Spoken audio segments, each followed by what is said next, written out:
V tej rubriki beremo knjige, ki nosijo znak za kakovost Zlata hruška. Tokrat raziskujemo bogato ljudsko izročilo slovaških pravljic. Obsežna zbirka v sebi nosi številne modrosti, ki so se prenašale iz roda v rod.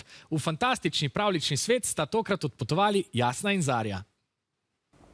Slovaške pravljice, ki jih je izbral in prevedel Andrej Pleterski, so niz ljudskih pripovedi, ki navdihujejo in nasmejijo, nekatere pa tudi prestrašijo.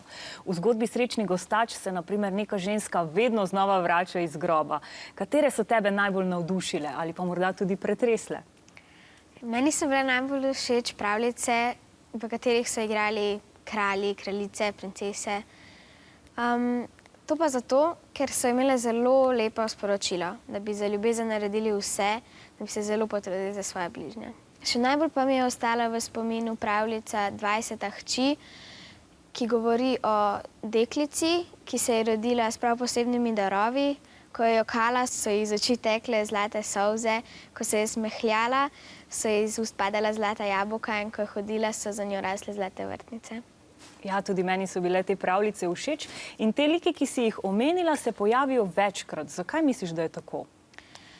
Te pravljice so mogoče nastajale že v srednjeveških časih in so zato takrat bile bolj v ospredju tej liki.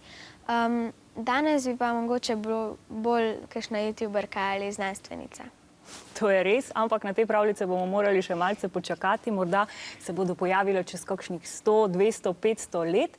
Posebnost slovaških pravljic pa leži drugje. In danes jo bo z nama delila doktorica literarnih ved Špela Sevšek-Šramel. Pozdravljena. V čem se torej slovaške pravljice razlikujejo od drugih?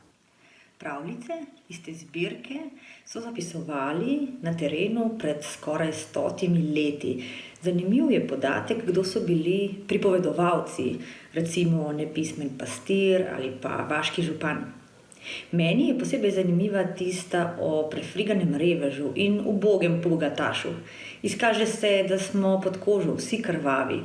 Te pravljice niso čisto črno-bele, oseben pečat jim dajejo prav pripovedovalci. Hvala lepa, Špela, in hvala tebi, Zarja, da si se z mano podala v ta pravljični svet. Za srečen konec pa povabim vas, da si tudi vi izmislite kakšno pravljico in jo poveste svojim bližnjim. Morda bo postala ljudsko izročilo. Nekoč sta živeli princesi Jasna in Zarja. Jasno in Zarjo so nasmejale slovaške pravljice, zgodbice o kraljih in princesah. Kaj pa vemo o izvoru pravljic? A. Zapisali so jih v srednjem veku. B. Pripovedovali so jih neuki ljudje. C. Govorijo o resničnih osebah. Ali D. Nastale so pred 100 leti. Imate 15 sekund.